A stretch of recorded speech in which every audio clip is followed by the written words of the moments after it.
Hello everyone, welcome to Cellopedia, this is Maxim. Today we will continue working on wonderful cello method by Alfredo Piatti.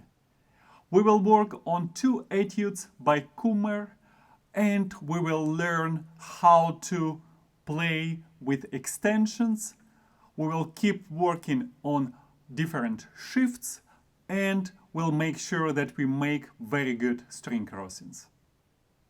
For those of you who don't have a copy of this method, I will put a link in the description. And you can find some other interesting links there too. We will start with the etude number 17 on page 49, and I will play it for you in tempo quarter note 92.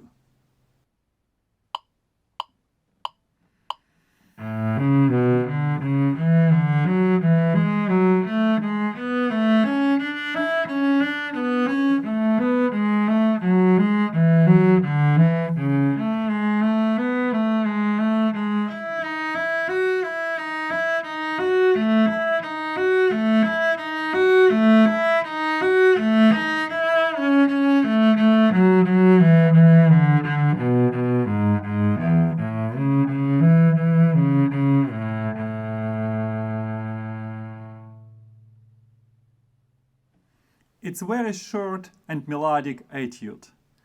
Let's now play it in a slower tempo, and while I'll be playing, I will be stopping and telling you what I think would make sense to pay attention working on this etude.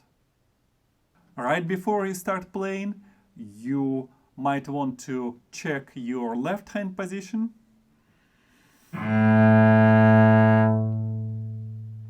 This A is fairly easy to check with open A.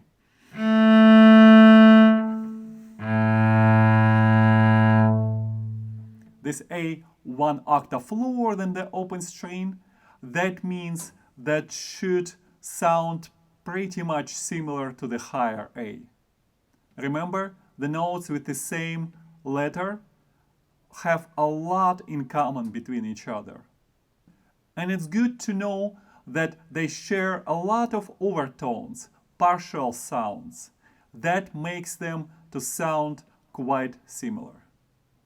Once you've found the perfect position for your first finger, make sure that you think ahead and consider extension right away, because the second note is C sharp, the note you will need to play with extension.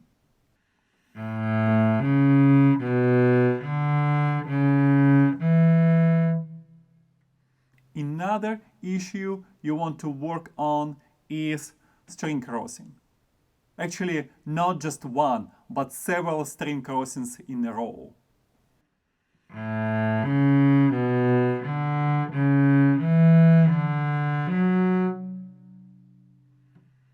To make good string crossings, you need to do several things, and few of them are extremely important.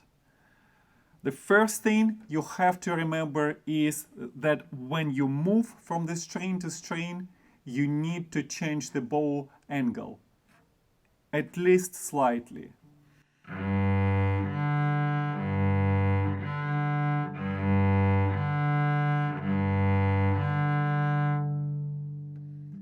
And the second thing is that you have to make sure that your wrist is flexible. So when you move from one string to another, you don't use your bow arm without reminding yourself that the wrist has to be flexible. Most of the string crossings you do just changing your wrist position. It's too much if you start moving your elbow with each string crossing. I'm not saying that your elbow has to be frozen. Of course, it will have to participate, but it should do much less work compared to your wrist. Let's try it one more time, and now we will play with good extensions and with all attention to string crossings.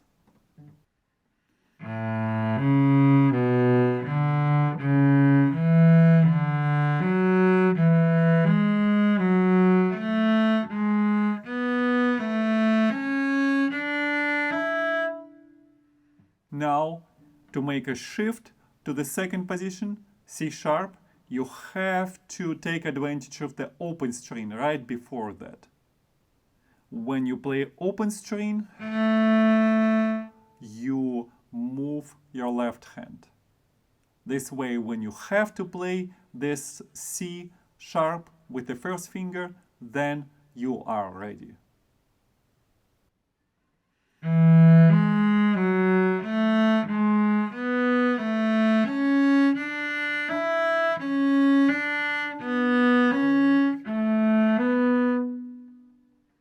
Now the shift to the third position.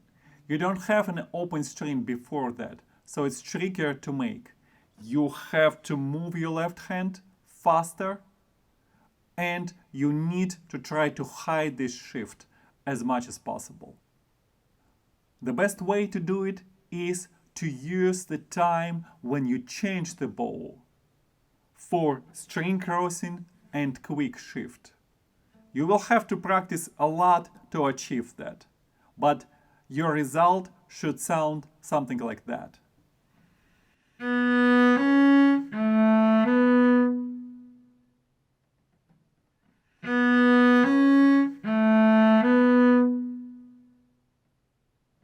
As you noticed, I made this shift right when I was changing the bow direction from down bow to the up bow.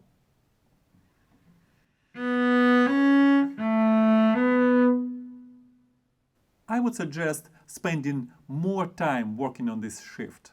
Repeat it again and again and try to notice if you make it consistent. And if you notice that you miss this note by playing it, say, too flat time after time, remember about this and try to adjust it. The next shift to the F sharp has to be done in such a way that you are preparing not just the second finger which you are going to use for that note, but also all other fingers in the position.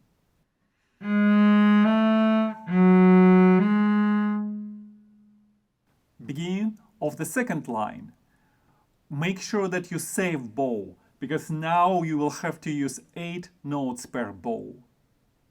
Try not to spend too much of the bow for the first few notes. This way you'll have plenty of the bow to make beautiful sound, and that sound will be consistent.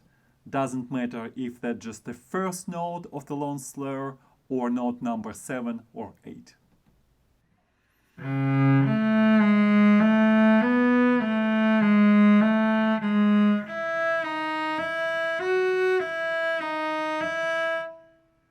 After that, you can spend more bow because you have 4 notes per bow. Just make sure that you don't increase volume right away. The best plan would be not to spend too much bow right away, but gradually increase amount of the bow. This way you will make very clear crescendo towards the end of the line.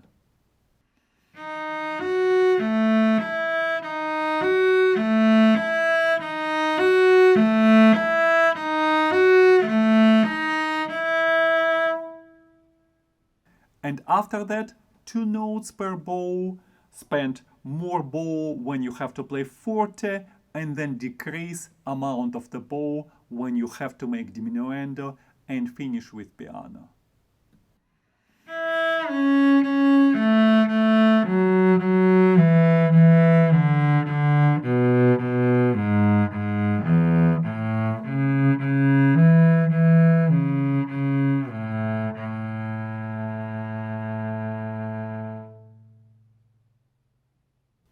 Now, let's put it all together and play it in slower tempo quarter note 60.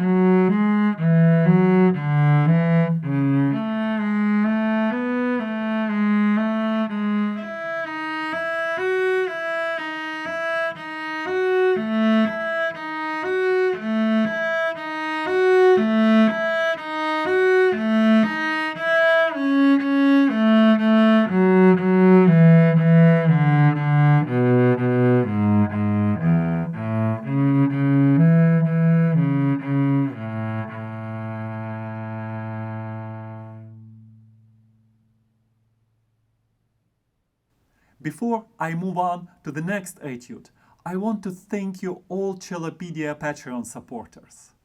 And after I'm done recording those etudes, I will make extra bonus recordings for my supporters. I will record second teacher's cello part. So you can play as a duet with me as many times as you want. And I'm sure at the end we will sound like a best cello duet in the world.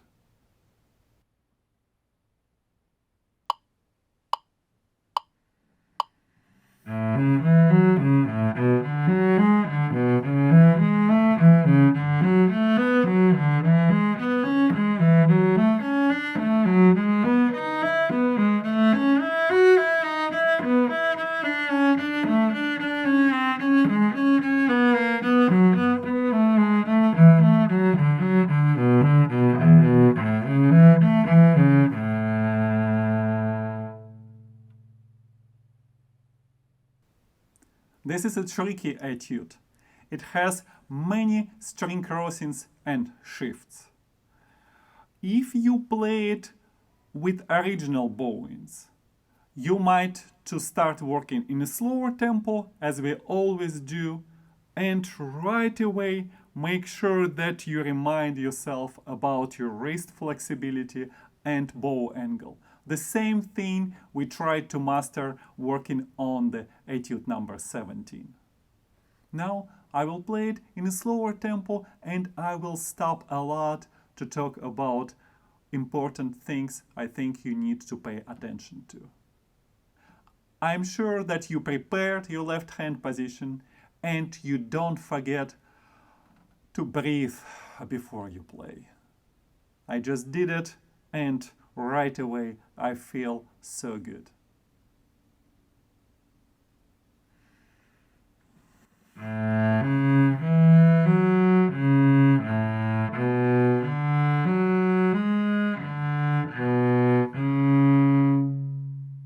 For first two measures, you had to keep your left hand in the extended position and go from one string to another and change the bow angle from G string to D string, back and forth. Then, at the beginning of the third measure, you have to make a quick shift to the C sharp, first finger. It would really help you to imagine where would you put your fourth finger. This is how you would play this C sharp in a previous position. So you imagine your fourth finger position and you just move your first finger there. It's of course more about how you imagine things, but it will definitely help you to have very good idea what this shift is about. Of course, here you have to use more of your imagination, but that will really help you to know and feel better how to make this shift.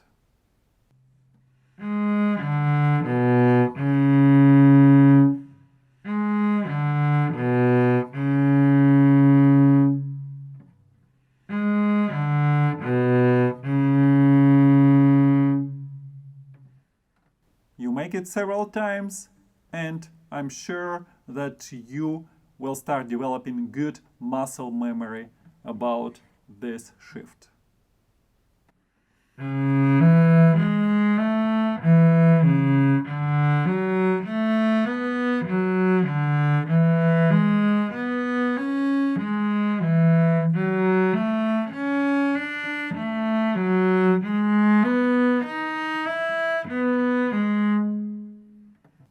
In the second line, you have to make two shifts with the first finger, to the second position and to the third position. It will help a lot to know that the distance between first position E and upper second position F sharp is the whole step. And then the same distance, the whole step is from F sharp to G sharp. Again, it will not ensure that you will make very precise shift right away, but it will help you to think about those shifts in more complex way. And more information you gather about the distance, about how those notes have to sound, and maybe some music theory knowledge, everything, when you put it together, will make it easier for you to play it well.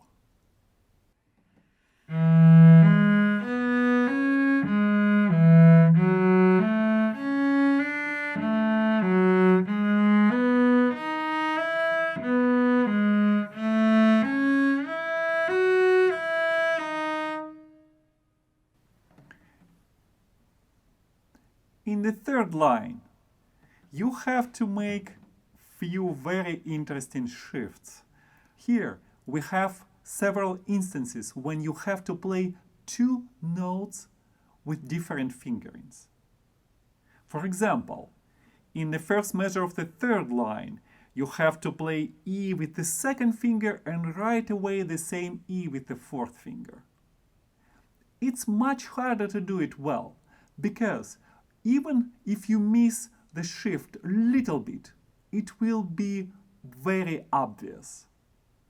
And this will actually help you to master those shifts. Let's work on the first shift, E with the second finger and then E with the fourth finger.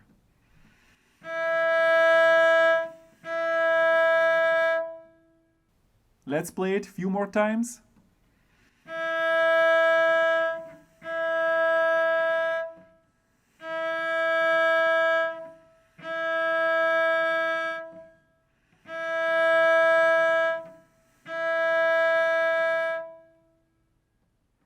It requires a lot of concentration. But again, I would encourage you to think where your fourth finger will go. So in the previous position, E is second finger. This way, you just have to move your fourth finger to where the second finger was. And you can imagine distance between fingers. On top of that, of course, you make it number of times and you will be checking if you play in tune or not. Again, it's quite easy because you have two E's in a row. So ideally, it should sound as if you don't even make a shift.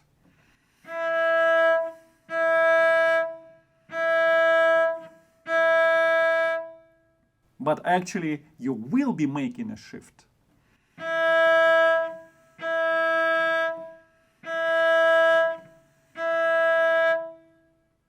And when you spend enough time and you feel that it sounds right, then you are ready to continue with this third line.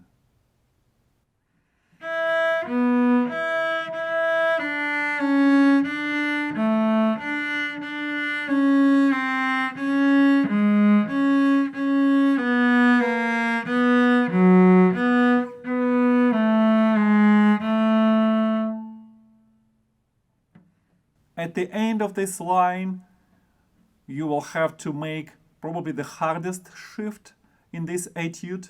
It's from B in a half position to B in a third position, but with pinky. Here you have to practice.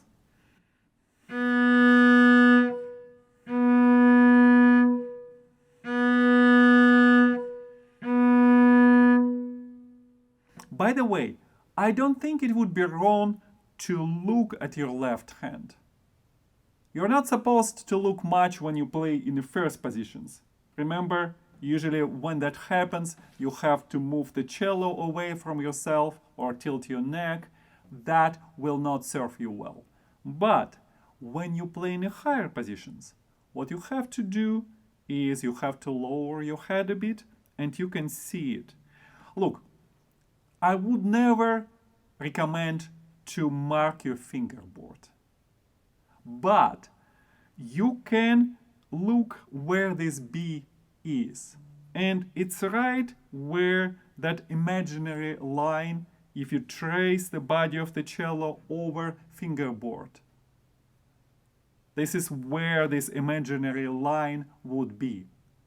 Once you see it on a fingerboard, again, without actually marking it, then you can move your pinky there. And it will give you pretty much clear idea where this position is. Try to use it, and it might be very helpful for you. And then after that, you do it several times.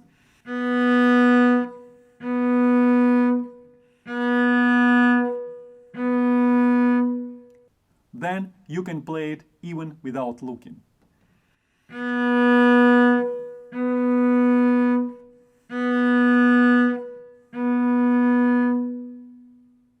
And I'm sure after you achieve that, you will feel very proud of your technical skill. And now, after you worked on all those shifts and string crossings, let's play this etude together in slower tempo 48. 3/8 notes will make a beat, dotted quarter note, and we will fit it with the metronome 48.